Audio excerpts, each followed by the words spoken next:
On the day my husband, Lucas Grant, was laid to rest, my phone rang, slicing through the heavy silence of grief. The caller ID flashed his boss's name, and my chest froze. Funeral? Now? Why? Hands trembling, I answered. His voice was barely a whisper, yet it carried the weight of dread. You need to see this, immediately. In that single sentence, the world I thought I knew cracked open. Grief became sharp, fear crept in, and I realized nothing about Lucas's death was as it seemed. If you've ever stood beside a grave, feeling the life you knew slip away, or received a call that shook your world in an instant, then stay with me until the end. This story isn't just about loss, it's about secrets, courage, and discovering a truth you weren't ready for. Perhaps, in hearing what I went through, you'll feel the weight of love and the resilience of a heart forced to fight for it. Hold on tight. This journey is painful, heartbreaking, yet strangely full of hope. Before we go further, let me ask you, if you've experienced loss or secrets in your own life, share your story in the comments. And don't forget to like and subscribe to hear more real-life journeys like this one. Your presence means the world. The day Lucas was buried, the sky hung heavy and gray, almost pressing down on the earth. The wind whispered through the cemetery, carrying fallen leaves and the faint scent of damp soil. Every step toward the grave felt like walking through fog. I held onto the bouquet he loved, his favorite lilies, and for a moment I thought I could still hear his laugh echoing between the trees. But it was only the wind. Returning home felt unbearable. Every object reminded me of him. The coffee mug he never failed to fill each morning, the corner of the sofa where he worked on his laptop, his glasses perched carelessly on the bookshelf. Silence greeted me at the door, the kind of silence that presses against your chest and leaves you gasping for air. And then, my phone vibrated. Same number, same boss. The same trembling fear was in his voice. Mrs. Hale, please, I'm so sorry for today, but you need to see this. It can't wait. My hands shook, but I forced myself to steady my voice. What is it? I whispered. 2 seconds of silence, then the words that would unravel everything. Lucas, he didn't die the way you think. I stood frozen, every memory of him, our last conversation, his smile over morning coffee, flashing in my mind. Could it be? How? Why? The boss continued, his voice shaky. I found something. Emails, documents, records. He was hiding something dangerous. You need to see it before it's too late. I felt my stomach drop. Every shadow in my apartment seemed to grow longer and darker. I sank into the sofa, clutching his scarf, the one he always wore in winter, the fibers soft against my fingertips. The apartment smelled faintly of him, and for a fleeting moment I allowed myself to imagine he would walk through the door, reassuring and safe. But reality pressed in. The house was empty, and the truth was waiting, somewhere I had yet to see. Hours later, I met his boss at a quiet cafe, a place Lucas would never have chosen. The dim lighting and scent of coffee mixed with tension, every creak of the floor echoing my fear. He slid a manila folder across the table. I hesitated before opening it, every instinct screaming to look away. But I couldn't. Not now, not ever. Inside were documents, emails, and photographs, proof of betrayal, threats, and hidden enemies. Lucas had been targeted, someone close to him orchestrating a plot that could ruin him and perhaps hurt me. Tears pricked my eyes. I didn't just mourn his death, I mourned the life we had thought we shared, one full of trust, love, and safety. Yet beneath the grief, a flame of determination sparked. Lucas hadn't left me because he wanted to. He left to protect me. That night, I sat by the window, city lights flickering like fragile stars. The phone lay silent beside me. But my mind raced. Every whisper of the wind sounded like his voice, warning me, guiding me, urging me forward. I imagined him somewhere planning, hiding, fighting a battle I knew nothing about. And my heart clenched, fear for him, anger at those who had betrayed him, and a deep longing to see him again. I realized something essential. Love doesn't end with death or distance. It persists through uncertainty, through danger, through every hidden truth. And if I were to find Lucas, to understand why he vanished, I had to step into the shadows he had left behind. The days that followed were a blur of research, phone calls, and whispered conversations with those who had known Lucas best.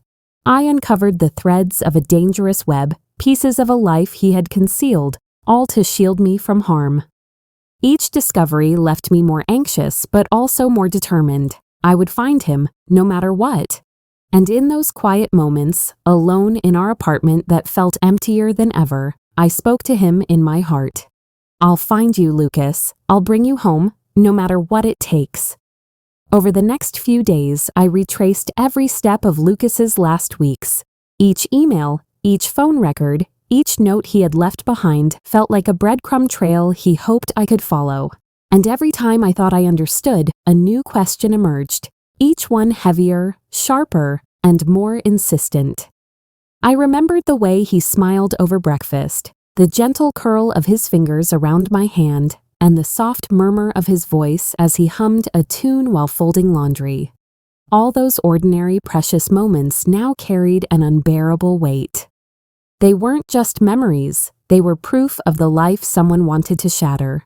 His office had always been his sanctuary, and now it became mine, in a way. I spent hours sifting through files he had meticulously organized. Some were innocuous, budgets, business plans, mundane correspondence, but others hinted at the danger lurking just beneath the surface. There were names I didn't recognize, messages encrypted with vague threats, and references to meetings I had never attended. It was then I realized Lucas had been living in two worlds, the one I knew, filled with love, laughter, and quiet routines, and the one hidden from me, filled with betrayal, manipulation, and shadows. And somehow, he had borne both alone. I remembered the folded note I found tucked into his favorite book. Protect her. Not yet. I hadn't understood at first, but now pieces began to fit. Every absence, every unexplained trip, every fleeting look of worry. It wasn't neglect, it was protection. That realization brought tears to my eyes, not of sorrow, but of awe. Lucas had carried the burden of danger so I could remain safe, and in doing so, he had left me with the impossible task of finding him without being engulfed by the darkness he had shielded me from. I made a plan, careful and deliberate. Each step forward was calculated.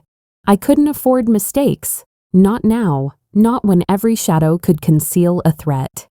I mapped his last known locations, spoke to colleagues he trusted, and pieced together the timeline of his disappearance. With every small victory, every clue uncovered, my fear began to intertwine with determination. And then came the night I realized just how fragile our safety had been. I was in the apartment, reviewing a stack of documents, when a shadow moved outside the window. My heart leapt into my throat, every muscle tensed.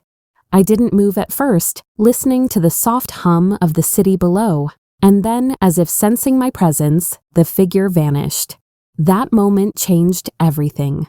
Danger wasn't a distant idea. It was here, pressing against the walls, slipping through the cracks of the streets.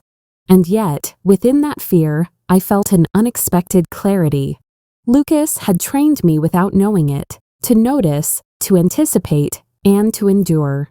Days blurred into nights. I slept little, fueled by a mixture of grief, anxiety, and the relentless hope of finding him. In those quiet, lonely hours, I spoke to him as if he were beside me. "I'll find you. Lucas, I won't let them take you from me, not ever." My voice wavered, but my resolve never did. Finally, a breakthrough. One of his colleagues, hesitant and fearful, revealed a meeting Lucas had attended just days before his disappearance. The details were scarce, but enough to give me direction. I marked the location, traced the possible routes he could have taken, and prepared myself for the journey into uncertainty. I remembered something else Lucas had said once, almost in passing. In the shadows, you see the truth of people. I never understood then. Now, every encrypted message, every hidden conversation, and every mysterious absence made sense. Lucas had been fighting battles I couldn't have imagined, and now it was my turn to navigate the shadows he left behind. The city at night became my ally and my adversary. Every street corner, every flicker of light, and every echo of footsteps carried meaning. I learned to move silently, to listen more than I spoke, and to trust my instincts. And through it all, the thought of Lucas, his warmth, his calm, the gentleness of his presence, kept me steady. Then came the folder I had nearly overlooked. It contained photographs, Lucas meeting with people I didn't recognize, documents detailing a scheme against him, and subtle warnings. The images were grainy, the faces blurred, but the danger was clear. Someone had wanted him gone. Someone had orchestrated everything meticulously. I sank into the sofa, exhaustion weighing on me like a physical force. I held his scarf, pressed it to my face, and whispered, "I will find you, whatever it takes." My voice trembled, but the words were unwavering. I had no idea where this journey would lead, but I knew it had to lead to him. The last few hours of part 1 were spent planning. I couldn't rush, couldn't make mistakes. Every call, every message, every lead had to be measured. And yet, beneath the anxiety, there was a strange sense of purpose. I was no longer just a grieving wife. I was a seeker of truth, a guardian of love, and the only one who could bring Lucas back. The night ended with me standing by the window, watching the city lights flicker like distant stars. Each light was a reminder. Hope existed, even when the path was hidden. Even in the darkest alleys, even when betrayal lingered, love remained. And so, with the first part of this journey complete, I made a silent vow. I would follow the trail Lucas left behind, uncover the truth, and bring him home. No shadow, no threat, no obstacle would keep us apart. And though the night was quiet, and the city unaware of the storm that had just been revealed, I made a silent promise. I would find Lucas Grant. I would bring him home, and nothing, not betrayal, not danger, not even death itself, would keep us apart. The following morning, I retraced every last detail from the files I had uncovered. Every document, every note, every photograph now felt alive with clues. Each led me closer to the truth, closer to Lucas, but also closer to the danger he had hidden from me.